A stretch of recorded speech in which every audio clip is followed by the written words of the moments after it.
December 8th, 1941, 6:14 in the morning. Edith Jarvis was making coffee in her kitchen in Ypsilanti, Michigan, when her husband turned on the radio. She had never heard the word Pearl Harbor before. By 6:17, she had heard it 17 times. She set the coffee down, looked at her husband, looked at her 2 sons, still asleep upstairs, and she made a decision that morning that she never talked about for the rest of her life. Not because it was shameful, because it seemed too small to mention. She decided to get a job. What Edith Jarvis could not have known, standing in that kitchen in Ypsilanti on the morning of December 8th, 1941, was that the decision she made in those 3 minutes would help end the deadliest war in human history. She had never worked in a factory. She had never held a rivet gun. She had never seen the inside of a bomber. By 1943, she would help build one every 63 minutes. This is the story of Willow Run in the winter of 1941. The German Luftwaffe was the most feared air force the world had ever seen.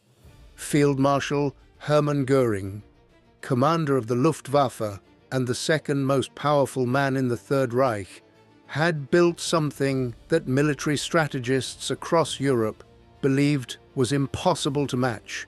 He had taken a country that had been forbidden from having an air force after World War I, forbidden by treaty, by international law, by the humiliation of Versailles, and in less than a decade had turned it into the dominant aerial power on the planet.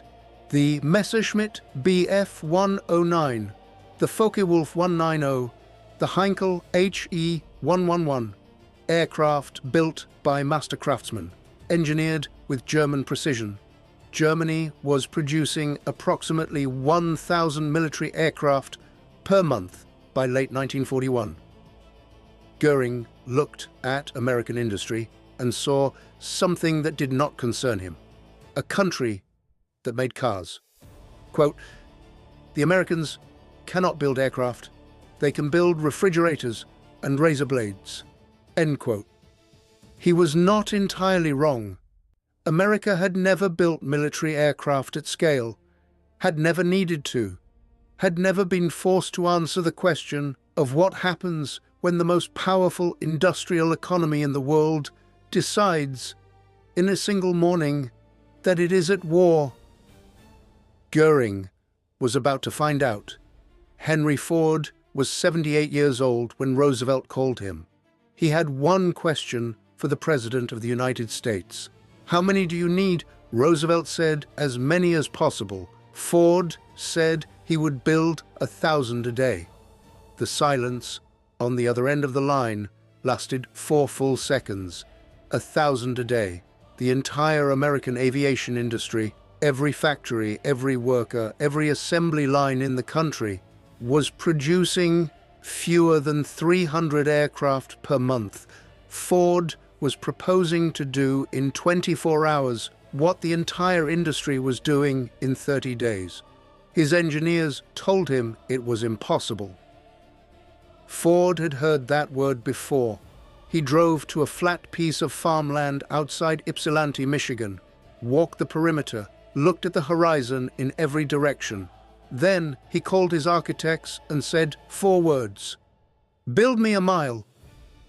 What rose from that Michigan farmland over the next 18 months was something that had never existed before in the history of human construction.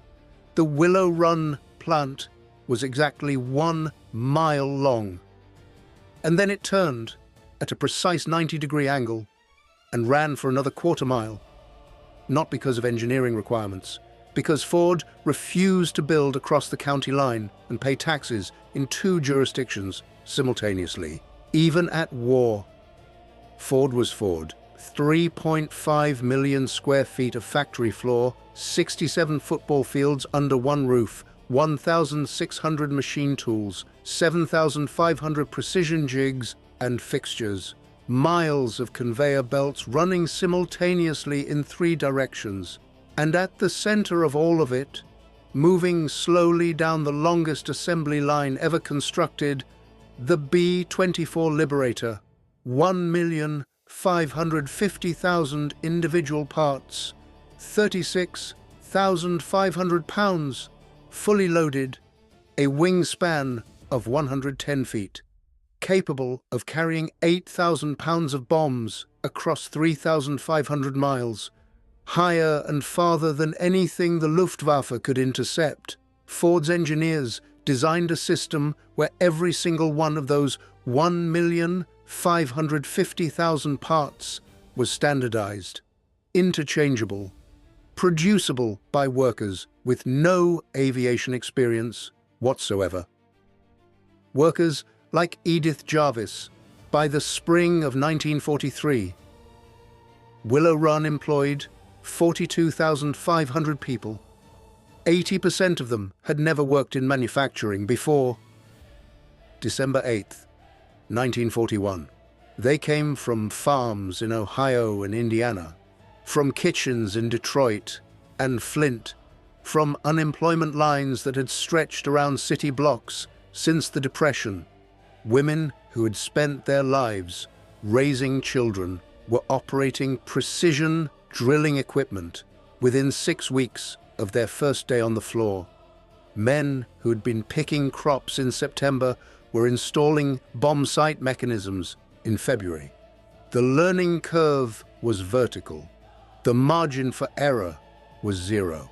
AB-24 Liberator, flying over Germany at 25,000 feet, with 10 men inside it. Their lives depended entirely on whether the rivets had been set correctly by a woman in Michigan who had learned the job 3 months ago. She knew that. She set them correctly, every time. By the summer of 1943, Willow Run was producing one B-24 Liberator every 63 minutes. Not every day, every 63 minutes. Around the clock, 3 shifts, 7 days a week, no holidays, no slowdowns, no stopping. When Field Marshal Göring received the intelligence report confirming American bomber production rates in late 1943, he refused to believe it. He sent a second team to verify. The second team confirmed the first. Göring reportedly threw the report across the room. It didn't change anything. The bombers were already in the air. By June 1945, when the last B-24 rolled off the Willow Run line, the accounting was complete. 8,685 bombers, built by people who didn't know what a bomber was in December 1941. The entire German aircraft industry, every factory, every engineer, every master craftsman in the Third Reich produced approximately 40,000 military aircraft of all types during the entire war. Willow Run alone, one factory, produced more than 8,000 bombers. Not fighters, not trainers, not transport planes. Bombers. The Luftwaffe, that Hermann Göring had called unbeatable in 1939, by 1944 was being systematically destroyed. Not by superior German engineering, not by a better designed aircraft, by volume, by the simple, brutal, magnificent fact that America was producing aircraft faster than Germany could shoot them down. For every bomber the Luftwaffe destroyed, 2 more had already rolled off the line at Willow Run. You cannot win a war of attrition against a country that has decided to stop counting. Edith Jarvis worked at Willow Run for 3 years, 2 months, and 11 days. She never missed a shift. When the war ended in August 1945, she went home to Ypsilanti, back to her kitchen, back to making coffee in the morning. She never talked about what she had done, not because she was modest, because in her mind, She had simply done what needed to be done. What needed to be done. That phrase, so quiet, so American, so completely without drama, is the only explanation that has ever made sense for what happened at Willow Run.